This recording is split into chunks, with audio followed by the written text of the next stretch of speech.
अस्सलामुअलैकुम दोस्तों, साद हुसैन रज़वी साहब के मुतालिक बहुत बड़ी और अहम खबर है जो वकला के सामने आई है। आपको बताएं इस वीडियो के अंदर साद रज़वी कहाँ है, अनस रज़वी कहाँ है और इस वक्त वकला का टीम क्या कर रही है। वकला ने कहा कि हम को छुड़ा कर रहेंगे, साद रज़वी जहाँ भी है हम उनको बाहर निकालेंगे। लेकिन इस वक्त तारीक लब्बैक के कारकुनान मैदान में आ चुके हैं। दूसरी तरफ मौलाना फजल रहमान साहब का मसला भी बन चुका है, तो इस मसले से, इस चीज से हो सकता है तारीक लब्बैक भी मैदान में आ जाए। दोस्तों, मैं आपको यही बात बताना चाहता हूँ, तारीक लब्बैक एक बहुत बड़ी और इस जुमात के अंदर ऐसे लोग मौजूद हैं। मैं आपको ये नहीं कहना चाहता कि तारीक लब्बैक सिर्फ एक वकील नहीं रखता, बल्कि तारीक लब्बैक हजारों वकील रखते हैं। तारीक लब्बैक के वकला का मुकम्मल एक टीम है और वो तारीक लब्बैक के पीछे है और साद रज़वी के लिए दिन ब दिन वो काम कर रहे हैं। लेकिन आखिर में ये बताना चाहता हूँ कि साद रज़वी और मस्जिद रहमतुल्लाह अलैह को अब तक कोयला क्यों नहीं गया। ये आपको मालूम है कि साद रज़वी एक मकबूल तरीन लीडर है और अगर साद रज़वी मैदान में आया तो मुरीद के का हिसाब कौन दे। दोस्तों, साद हुसैन रज़वी अब इस वक्त कहाँ है, साद रज़वी का कोई पता और मालूमात नहीं है। लेकिन वकला का ये कहना है कि अनकरीब हम साद रज़वी को बाहर लाएंगे और इसके पीछे हम हर बार हर जगह जाएंगे, अदालत में जाएंगे, वकला सामने रखेंगे और जो मैदान में हैं उनको भी बिठाएंगे कि साद रज़वी को सामने लाया जाए। एहसानुल्लाह आरिफ एडवोकेट जो बड़ा वकील है, जिन्होंने तारीक लब्बैक के लिए खिदमत अंजाम दिए, उन्होंने कहा कि तारीक लब्बैक के बहुत कारकुनान मैंने रिहा किए, उनके जमानतें मैंने मंजूर करवाई है और तारीक लब्बैक के बड़े बड़े कारकुनान के घरों में मैं गया हूँ खुद ब खुद। उनका जज्बा और उनका ये जो ताकत मैंने देखा है, मैंने किसी और जुमात के अंदर देखा ही नहीं।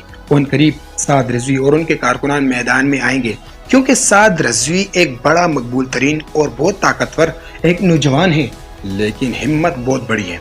साद रज़वी के वकला ने कहा कि हम साद रज़वी को मैदान में लाएंगे, हर कोशिश करेंगे, हर जगह पर जाएंगे, हर दरवाजा खटखटाएंगे और कारकुनान का कहना है कि हम साद रज़वी के अलावा किसी और को सरबराह मानते ही नहीं है। हुकूमत ने ये कहा कि अगर हम आपसे मुआहिदा करें और आप साद रज़वी की जगह किसी और को सरबराह रखें तो फिर आप क्या कहेंगे। लेकिन कारकुनान ने कहा, रुकन शूरा ने कहा कि हम साद रज़वी को हटाने की कोशिश भी नहीं करते। साद रज़वी हमारा लीडर है और लीडर ही रहेंगे। फिर उस वक्त आपको मालूम है कि शफीक अमीनी साहब मैदान में आए, बाकायदा उन्होंने जुम्मा भी पढ़ाया और उन्होंने कहा कि साद रज़वी हमारा आखिर तक रहनुमा है, ताहयात रहनुमा हमारा साद रज़वी है। लेकिन मैं आपको इस वीडियो के अंदर ये बात नहीं बताऊंगा कि साद रज़वी इस वक्त यहाँ है, झूठ नहीं बोलता। लेकिन ये जरूर बताऊंगा कि साद रज़वी जब भी आएगा और जब भी मैदान लगाएगा तो फिर पूरा दुनिया देखेगा कि साद रज़वी की ताकत क्या है। हम आपको यही बताना चाहते हैं, इस वक्त से हम ये अंदाजा लगाते हैं कि साद रज़वी के वो कारकुनान जो वकला ने उनके पीछे मेहनत किए और वकला ने उनको बाकायदा रिहा किया, उसके बाद वकला के जो कारकुनान थे उन्होंने फिर महाज संभाल लिया। मीडिया पर हो, फिर सोशल मीडिया पर हो, इलेक्ट्रॉनिक्स मीडिया पर हो, ट्रेंड के चक्कर में हो, तो सबसे पहले तारीक लब्बैक के कारकुनान मैदान में होते हैं। लेकिन इस वक्त साद रज़वी और मस्जिद रहमतुल्लाह अलैह के मुतालिक बहुत बड़ी खबर है। वकला ने कहा कि हमने साद रज़वी और मस्जिद रहमतुल्लाह अलैह के मुतालिक दरख्वास्त जमा की कि आप एक मस्जिद को बंद किस तरह रखते हैं। मस्जिद तो अल्लाह की घर होती है, अगर आप चाहते तो मस्जिद को खोल दिया जाए। ये एक मरकज है, ये मस्जिद है, मदरसा है, यहाँ लोग नमाज पढ़ते हैं, यहाँ लोग सबक पढ़ते हैं। लेकिन हुकूमत ने कहा कि अब इसके लिए कुछ नहीं कर सकते।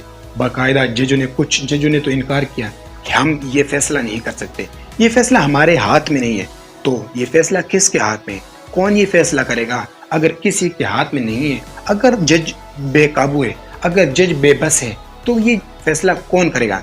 यही बात है कि तारीक लब्बैक के बड़े बड़े लोग अब मैदान में आ चुके हैं, चाहे वकला हो, चाहे कारकुनान हो, चाहे बड़े अमीर तरीन लोग हो। उन्होंने कहा कि हम साद रज़वी के लिए लड़ेंगे और साद रज़वी को हम सामने लाएंगे, क्योंकि साद रज़वी एक मामूली लीडर नहीं है, बिल्कुल 60 लाख वोट लेने वाली जमात का सरबराह और लीडर है।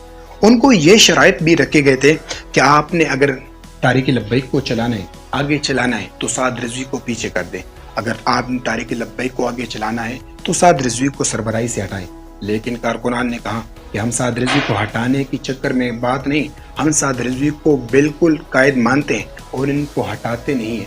दोस्तों, यही बात है कि तारीक लब्बैक को अब तक उन्होंने बंद रखा है और कारकुनान फिर मैदान में आ रहे हैं, कारकुनान फिर ट्रेंड चला रहे हैं, कारकुनान कह रहे हैं कि साद रज़वी ही हमारा रहनुमा है और हम साद रज़वी के साथ हैं। दोस्तों, आपको मैं यही बात बताना चाहता हूँ कि हुकूमत को चाहिए कि तारीक लब्बैक के साथ बैठ जाए और मुज़ाकरात करे और ये जो बातें हैं मुज़ाकरात के जरिए खामोश करे, ये जो बातें मुज़ाकरात के जरिए ख़त्म करे।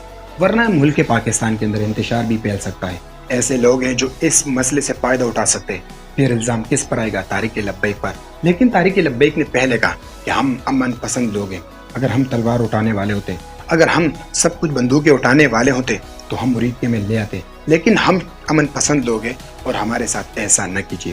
اس وقت طارق لبیک کے کارکنان رکن شورا بار بار ٹرین چلا رہے اور کہہ رہے کہ ہم نے کون سی غلطی کی ہے، ہمارے سربراہ کیوں قید میں، ان کو رہا کیا جائے، میدان میں لائے جائے۔ اگر نہیں لایا گیا تو اس کا ذمہ دار ریاست ہوگا۔ تو ریاست سے ہم چاہتے ہیں کہ ہم ہمارے بڑے ہیں، آپ ہمارے رہنما ہیں، اگر آپ اس طرح کریں گے، اگر آپ طارق لبیک کے ساتھ عوام کے ساتھ اس طرح سلوک کرتے ہیں تو پھر عوام کی ذہن میں، عوام کے دماغ میں آپ کے لیے کچھ اچھا نہیں سوچ آ سکتا۔ کیونکہ اگر آپ چاہتے ہیں کہ ملک پاکستان کے اندر اس طرح نہ ہو تو آپ طارق لبیک کے ساتھ ایسا سلوک نہ کریں۔ پاکستانی ایک شخص کے ساتھ جو امن پسند ہو اس کے ساتھ ایسا سلوک نہ کیا جائے۔ دوستو، آپ کو معلوم چاہیے کہ اس وقت طارق لبیک ایک اسلامی پارٹی ہے جو ختم نبوت کے نام پر بنی ہے، ممتاز قادری رحمۃ اللہ علیہ کے بعد بنی ہے، لیکن جتنا انہوں نے دھرنے دیے، جتنے انہوں نے اجلاس کیے، جتنے انہوں نے جلوس نکالی، ایک جلوس، ایک جلسے، ایک دھرنے کے اندر انہوں نے توڑ پھوڑ نہیں کی۔ سعد رضوی نے باقاعدہ کہا کہ ہمارا ملک ہے، اس کے اندر ہم ہی رہیں گے، اس کے علاوہ کوئی نہیں رہتے، ہم مخلص ہیں ملک کے ساتھ اور ملک ہمارے ساتھ مخلص ہے۔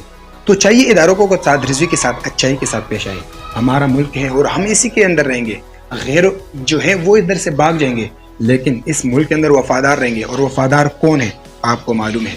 لیکن اس وقت میں آپ کو یہ بتانا چاہتا ہوں کہ سعد رضوی کے وکلاء کہہ رہے ہیں کہ ہم سعد رضوی کے پیچھے آواز اٹھائیں گے اور ہر دروازے کٹکھٹائیں گے، جب تک سعد رضوی سامنے نہیں آئیں گے ہم خاموش نہیں بیٹھیں گے۔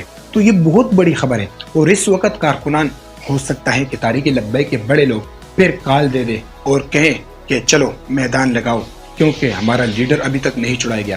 تو اس وجہ سے چاہیے کہ سعد رضوی کو میدان میں لائے جائے، سعد رضوی کو سامنے رکھا جائے، تو یہ بالکل امن کی بات ہوگی۔ اگر اس طرح نہ ہو تو پھر یہ بات آگے نکل سکتی ہے۔ 9 ماہ گزر چکے ہیں، بڑا لیڈر نہیں ہے، بھائی نہیں ہے، گھر بار بند ہے، مسجد بند ہے، تو آخر کیا وجہ ہے؟ کس وجہ سے انہوں نے صرف ایک آواز اٹھائی فلسطین کے لیے، اور یہ آواز ہر مسلمان کا حق ہے۔ تو چاہیے ہمارے اداروں کو کہ ان کے ساتھ اچھائی سے پیش آئے، اور یہ لوگ مخلص ہیں، باقی لوگ مخلص نہیں ہیں، یہی لوگ مخلص ہیں جو ملک کے اندر توڑ پھوڑ نہیں کرتے، جو اپنے بھائیوں پر شلم نہیں برساتے، جو اپنے بھائیوں کو مارتے بھی نہیں بلکہ آزانے دیتے ہیں، بلکہ وہ اللہ اس رسول کا واسطہ دیتے ہیں۔ تو پھر ایسے لوگ کس طرح شر پسند ہو سکتے ہیں؟ آپ خود بتائیں۔ عوام کے سامنے یہ فیصلہ رکھنا چاہتے ہیں کہ سعد رضوی اتنا بڑا لیڈر ہے، اور اگر سعد رضوی میدان میں نہیں آیا تو پھر کیا ہوگا؟ کارکنان کا کیا تاثرات ہوں گے؟ اور اس وقت وکلاء کہہ رہے ہیں کہ ہم سعد رضوی کو رہا کر کے رہیں گے۔ تو آپ اس کے بارے میں کیا کہنا چاہتے ہیں؟ کمنٹ کے اندر اپنا رائے دے دیں، اور سعد رضوی کا نام اگر آپ پسند کرتے ہیں، آپ کا کوئی بھی لیڈر ہو، آپ کمنٹ کے اندر اپنی رائے دیں۔ ملتے ہیں اگلی ویڈیو میں۔